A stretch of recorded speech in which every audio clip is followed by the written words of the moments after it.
요셉의 형제들이 그들의 아버지가 죽었음을 보고 말하되 요셉이 혹시 우리를 미워하여 우리가 그에게 행한 모든 악을 다 갚지나 아니할까 하고 요셉에게 말을 전하여 이르되 당신의 아버지가 돌아가시기 전에 명령하여 이르시기를 너희는 이같이 요셉에게 이르라. 내 형들이 내게 악을 행하였을지라도 이제 바라건대 그들의 허물과 죄를 용서하라 하셨나니 당신 아버지의 하나님의 종들인 우리 죄를 이제 용서하소서 하매 요셉이 그들이 그에게 하는 말을 들을 때에 울었더라. 그의 형들이 또 친히 와서 요셉의 앞에 엎드려 이르되 우리는 당신의 종들이니이다. 요셉이 그들에게 이르되 두려워하지 마소서. 내가 하나님을 대신하리이까.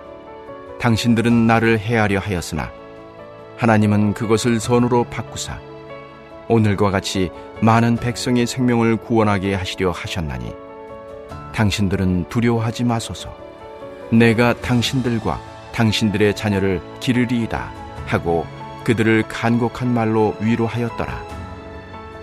요셉이 그의 아버지의 가족과 함께 애굽에 거주하여 110세를 살며 에브라임의 자손 3대를 보았으며 므낫세의 아들 마길의 아들들도 요셉의 스라에서 양육되었더라. 요셉이 그의 형제들에게 이르되 나는 죽을 것이나 하나님이 당신들을 돌보시고 당신들을 이 땅에서 인도하여 내사 아브라함과 이삭과 야곱에게 맹세하신 땅에 이르게 하시리라 하고 요셉이 또 이스라엘 자손에게 맹세시켜 이르기를 하나님이 반드시 당신들을 돌보시리니 당신들은 여기서 내 해골을 메고 올라가겠다 하라 하였더라. 요셉이 110세의 죽음에 그들이 그의 몸에 향재료를 넣고 애굽에서 입관하였더라. 아멘. 할렐루야. 오늘 하루도 주님의 말씀 앞으로 오신 성도 여러분에게 하나님과 예수 그리스도를 통해서 오는 은혜와 평강이 넘치기를 축복합니다. 오늘 말씀은 크게 두 부분으로 나누어서 볼 수 있습니다. 15절부터 21절, 22절부터 26절의 말씀입니다. 15절부터 21절에서는 야곱이 죽은 후에 요셉의 형들이 찾아와서 용서해 줄 것을 청하는 모습과 이것을 용서하며 위로하는 요셉의 모습을 볼 수 있습니다. 22절부터 26절에서는 요셉의 삶의 모습과 유언을 볼 수 있습니다.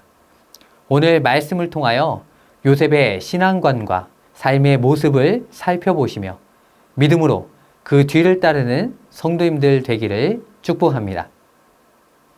우리들이 인생을 살면서 깨닫게 되는 것 중에 하나는 부모님의 생사 여부가 형제들 간의 관계에도 영향을 많이 준다는 것입니다. 부모님이 살아계실 때는 부모님을 중심으로 같이 모이고 식사도 하는데 돌아가시고 나면 그렇게 모이는 것이 쉽지 않게 됩니다.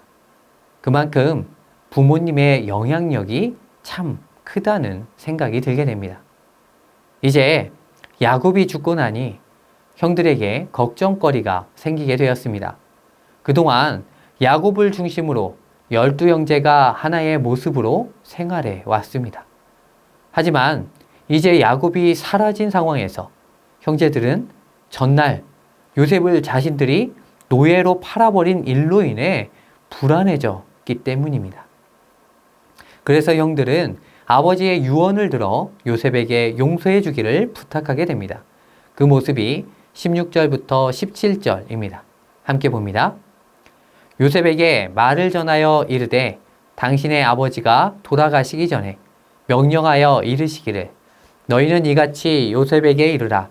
내 형들이 내게 악을 행하였을지라도 이제 바라건대 그들의 허물과 죄를 용서하라 하셨나니 당신 아버지의 하나님의 종들인 우리 죄를 이제 용서하소서 하매 요셉이 그들이 그에게 하는 말을 들을 때 울었더라. 이 말씀을 볼 때 형들이 어떤 마음으로 이야기를 하는지 알 수 있는 표현들이 있습니다. 먼저 16절을 보면 요셉에게 말을 전하여 이르되 라고 말합니다. 즉 형들은 요셉이 두려워 직접 가지 않고 말을 전하고 있습니다. 그리고 전하는 말을 보면 우리 아버지라고 말하지 않고 당신의 아버지라고 말합니다. 이것은 자신들이 요셉에게 한 형제라고 말하므로 요셉의 심기를 건드릴까봐 조심스럽게 표현한 것입니다. 또한 17절에 바라건대 라는 말은 간절한 부탁을 할 때 쓰는 표현입니다. 이러한 표현들을 통해 형들은 비굴할 정도로 가장 낮은 자세를 취하여 자신들이 과거에 지었던 죄에 대한 용서를 구하고 있는 것입니다. 이렇게 형들은 요셉 앞에 다시 한번 낮추며 자신들을 용서해 주길 바라고 있습니다. 이 말을 전해 들은 요셉이 울자 형들은 이제 요셉 앞에 찾아와 다시 용서를 구합니다. 18절입니다. 그의 형들이 또 친히 와서 요셉의 앞에 엎드려 이르되 우리는 당신의 종들이니이다. 형들은 요셉이 눈물을 흘렸다는 소식을 듣고 용기를 내어 찾아왔습니다. 그리고는 요셉 앞에 납작 엎드려 요셉의 결정을 따르겠다고 말하였습니다. 자신의 앞에 찾아와 엎드린 형들을 보며 요셉은 말합니다. 19절부터 21절의 말씀입니다. 요셉이 그들에게 이르되 두려워하지 마소서. 내가 하나님을 대신하리이까. 당신들은 나를 해하려 하였으나 하나님은 그것을 선으로 바꾸사 오늘과 같이 많은 백성의 생명을 구원하게 하려 하셨나니 당신들은 두려워하지 마소서. 내가 당신들과 당신들의 자녀를 기르리이다 하고 그들을 간곡한 말로 위로하였더라. 이 말씀을 통하여 요셉에게 배울 수 있는 신앙의 모범을 발견할 수 있습니다. 요셉은 먼저 이 일을 판단할 분이 하나님이시라고 말합니다. 요셉은 사실 엄청난 권력을 소유하고 있습니다. 그의 말 한마디면 못할 일이 없을 정도로 애굽에서 큰 권세를 지니고 있었습니다. 또한 그는 애굽에서 가장 유능하고 현명한 자였습니다. 애굽의 왕 바로도 요셉의 말이라면 들을 수밖에 없는 그런 위치에 있었습니다. 그런 그가 누가 봐도 억울하고 어려움 당했던 그 일, 그 상황을 자신의 판단으로 결정하지 않고 하나님께 맡기고 있습니다. 이렇게 요셉은 일의 판단을 하나님께 맡기는 신앙을 가지고 있습니다. 또한 요셉은 하나님의 큰 뜻을 보는 신앙을 가지고 있습니다. 그는 자신이 처한 처지보다 하나님께서 이 일을 어떻게 쓰셨는지 또한 어떻게 응답하시는지를 보았습니다. 형들은 악을 도모하였으나 하나님께서 이를 그대로 사용하시면서도 새로운 방향으로 바꾸사 가장 선한 결과를 주셨다고 요셉은 고백합니다. 성도 여러분들도 어렵고 억울한 일이 있다면 그 일들을 하나님께 맡기시기 바랍니다. 사랑의 하나님, 능력의 하나님께서 그 선하신 뜻대로 해결해 주실 것입니다. 때론 악한 일들도 바꾸사 선한 열매로 만들어 주실 것입니다. 그 믿음으로 하나님의 역사를 보이시는 성도님들 되기를 축복합니다. 마지막으로 요셉은 오히려 위로하는 자가 되었습니다. 두려워하지 말라고 하며 형들을 안심시켰습니다. 그리고 더 나아가 형들과 형들의 자녀들까지 책임지겠다고 하며 간곡하게 위로하였습니다. 이렇게 요셉은 확실하게 형들을 용서하는 것에서 그치지 않고 더 나아가 위로와 사랑을 전하는 자가 되었습니다.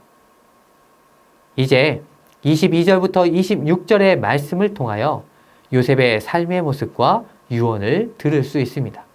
요셉이 마지막까지 원했던 것이 무엇이었는지 말씀을 함께 보겠습니다. 24절, 25절의 말씀입니다.